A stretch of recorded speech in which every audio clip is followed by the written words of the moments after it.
The price of crude oil is down for a second straight session today. Our next guest believes oil markets are pricing in a slowing global economic picture. We're joined now by Livia Gallarati, senior oil market analyst with Energy Aspects. Livia, thanks a lot for joining us. You've written fairly extensively about this quite recently in some of your work. You say that crude has lagged other asset classes as investors in the oil market price in a slowing global economy. Have oil markets got it right, or are they overshooting? No, I think we definitely think the recent macro sell-off was a bit overdone, and it was probably an overreaction to some of the weak jobs data coming out of the US for July, which was probably skewed by some of the hurricane impact that hit the Gulf Coast last month. Oil markets, in a way, have been pricing some weakness in global demand for a while. As you know, as we've been noting in our research, China has been the main issue. But places like the US have offset that to a greater extent. What about the summer driving season in the United States? Is that something the market is not is looking past right now?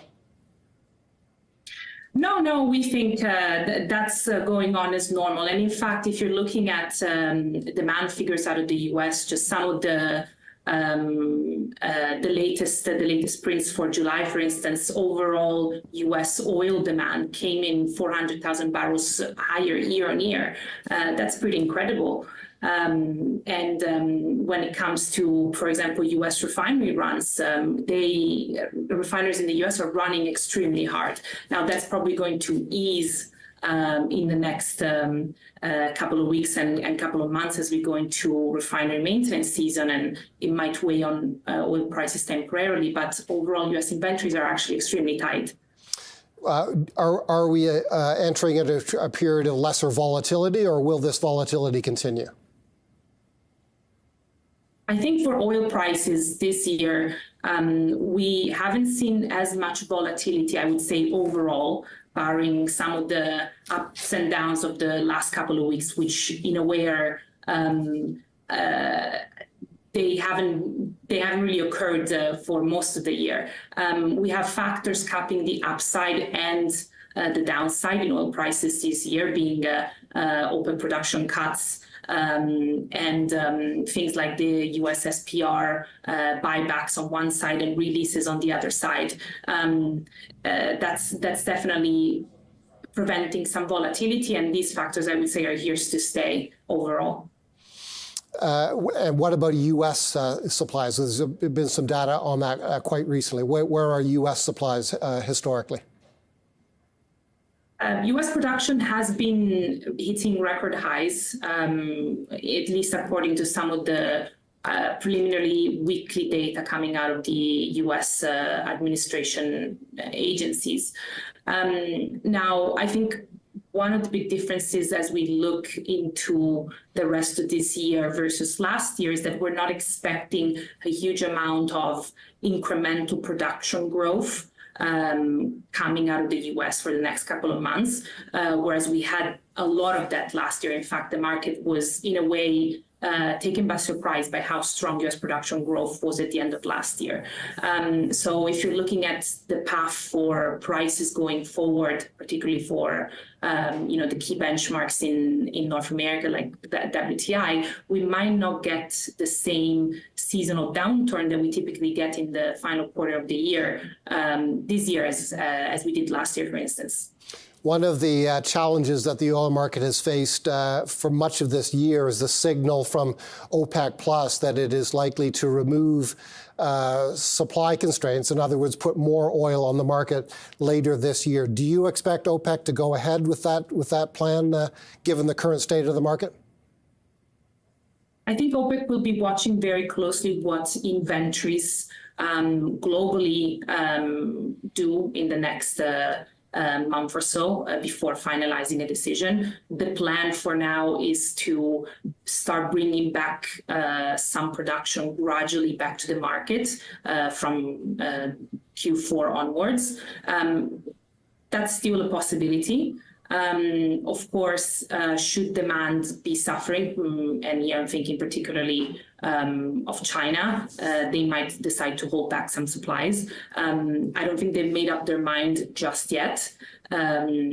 So I think watching inventories will be key. And for now, the picture is quite constructive because of how much inventories have been drawing in the US, but that needs to translate to other parts of the world as well. And when do you think OPEC might make its intentions clearer?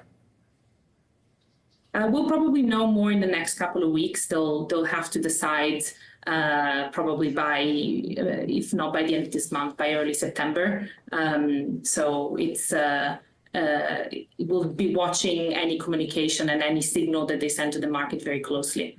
And what about geopolitical tensions? Everybody seems to expect some negative developments in the Middle East with Israel and Iran looking at each other, Israel and Hezbollah looking at each other in that situation. There are widespread predictions that there's going to be a conflict there. Is it a surprise at all that we have not seen more of an upward move in oil as that news gets worse? Yeah, absolutely. I think there's not a lot of geopolitical risk premium priced in oil prices at the moment.